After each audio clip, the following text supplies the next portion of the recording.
This will be my second entry concerning the objects I have had the displeasure of handling in Evidence Locker 13. In case you missed the first entry, I will provide a brief explanation. Evidence Locker 13 is a collection of improvised weapons, devices, and crime scene artifacts verging on the edge of pure hellishness. This emporium of torture devices and booby traps is referred to within our Metropolitan Police Department as the Maniacs Museum.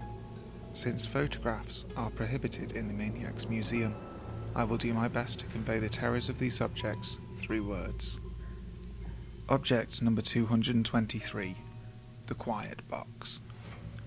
The Quiet Box is a wicked contraption built in the basement of a junkyard owner. This sadistic sarcophagus is constructed primarily of iron. The long sides of the box are 5 feet, and it is as tall as it is wide, at a mere 2.5 feet in both dimensions. The lid of the Quiet Box is particularly heavy, with a lead core. This cumbersome lid is actually a separate piece from the box, and instead is fitted to a hydraulic piston which drives the lid down into the box from above. It is, for lack of a better word, a crusher. It crushed people. Unfortunately, it's not that simple. If it was, the Quiet Box may not have earned its place in the museum. The Quiet Box derives its name from the torturous manner in which its victims take part in their own demise. The piston which drives the lid is controlled by a rusty old gearbox. A single crank of the gears will lower the lid by about ½ inch, a slow process. This gearbox, however, is only activated when a microphone rigged into the side of the box detects a certain decibel level. With each scream, the lid lowers a tick more. The claustrophobic space inside the box vanishes away with every sound the victim makes. The lid presses down and down until they are flattened. It's a losing game, of course. The decibel level required to activate the gearbox becomes progressively lower with time. After a few hours, the sound of your own ragged breathing is enough to set off the hypersensitive sound meter. At this point, it becomes nothing more than a human vice grip. The Quiet Box claimed 4 lives in its career, all female. There were no survivors. Object number 301, chloramine crackers. The creator of these disgusting little things sure must have hated ravers. The chloramine crackers are designed to pass off as glow sticks, though they are a bit more rigid than your average rave accessory. These fakes are about 6 inches long and 1 inch in diameter. They are translucent and filled with a very thin liquid. The chloramine crackers come in a pack of 5. For those of you unfamiliar with the workings of a glow stick, I will explain how they work. Illumination is created when 2 separate chemicals are introduced to each other inside the stick. A thin glass capsule on the inside of the glow stick contains one of the liquids, and when the stick is cracked, this glass capsule ruptures and allows the pair of chemicals to mingle inside the plastic tube. However, in the case of the chloramine crackers, the outer shell of the glow sticks rupture as well. The material used in the crackers is a brittle type of plastic that easily develops stress fractures along the length of the stick before shattering completely. The inner capsule of these devilish glow sticks is filled with ammonia. The outer tubing is filled with a highly concentrated bleach. On 3 different occasions, chloramine crackers were distributed for free outside of popular dance clubs.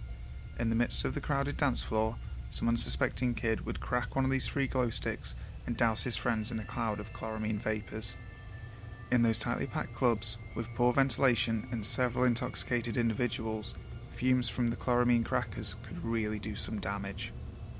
There were no reported deaths in connection to the crackers, but a total of 36 individuals experienced severe respiratory irritation, vomiting and throat swelling. While not particularly fatal, the chloramine crackers are fiendish in design. Object number 197, the Nicky Nashville tapes. This exhibit is a set of cassette tapes removed from a small-time recording studio downtown. These are the recorded final moments of a gruesome, unsolved murder. Before I read the transcription of the tapes, I should set the stage by describing the crime scene photographs.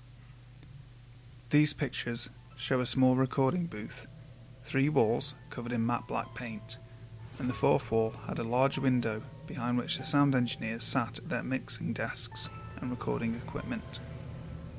Acoustic guitars sat in a rack in the corner, and at the centre of the room stood a lone stool and a microphone. The whole room was awash in blood. It was splattered on the black walls, and bloody handprints were smeared across the glass. The instruments did not sit undisturbed in their rack, but were instead tossed across the floor around it, bent and broken, and leaning against the walls. The wooden bodies of the guitar were coated in black soot. Next to the stool lay two bodies under white sheets. Here is a transcription of the tapes. Nicky Nashville. That one felt pretty good. How did it sound your end?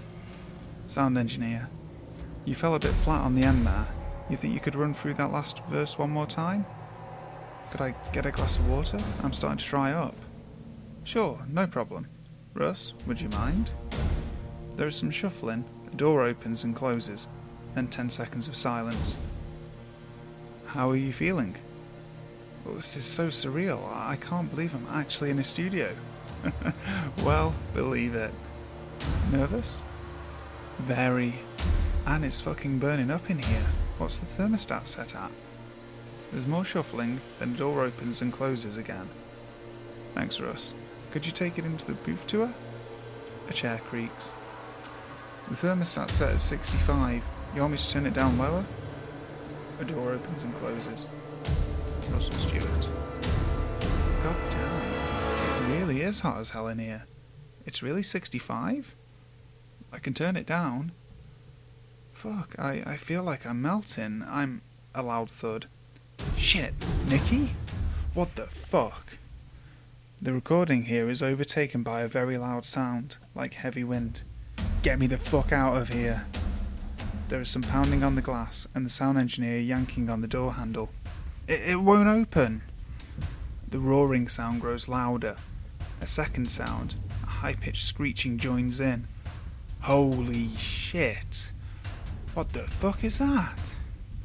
The words at this point are indecipherable due to the growing discord, like there is a hurricane inside the recording booth. There is a lot of screaming and the foundation of the building can be heard rumbling. Russ, watch out! Dear God. If you listen very carefully, you can make out a canine-like snarling in the din of the roaring wind. Where'd it go?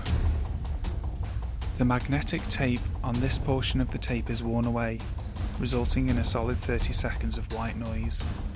When the tape continues, all of the sounds have ceased, apart from the studio engineer sobbing.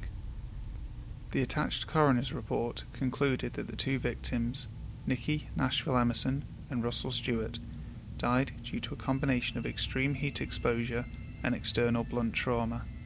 Skull fractures and broken ribs are consistent with signs of a physical attack, likely with a weapon of similar size and weight as a wooden club or a table leg. In addition, the victim's internal organs were partially cooked, as if heated from the inside. Unfortunately, all of the interviews with the sound engineer that was present at the scene have been removed from the record, and his name excluded from any of the Nicky Nashville tapes materials. Hi guys, it's Brimstone here. I hope you like the second part of our Maniacs Museum series. The original story can be found in the description box below. Just want to say thank you ever so much for listening to the video. I hope you enjoyed it. So good to see so many people watching my videos on here. It's crazy. I love it. But if you like this, make sure you give me a comment, a like, subscribe, whatever you feel I deserve. And I will see you next time. So until then, sleep tight.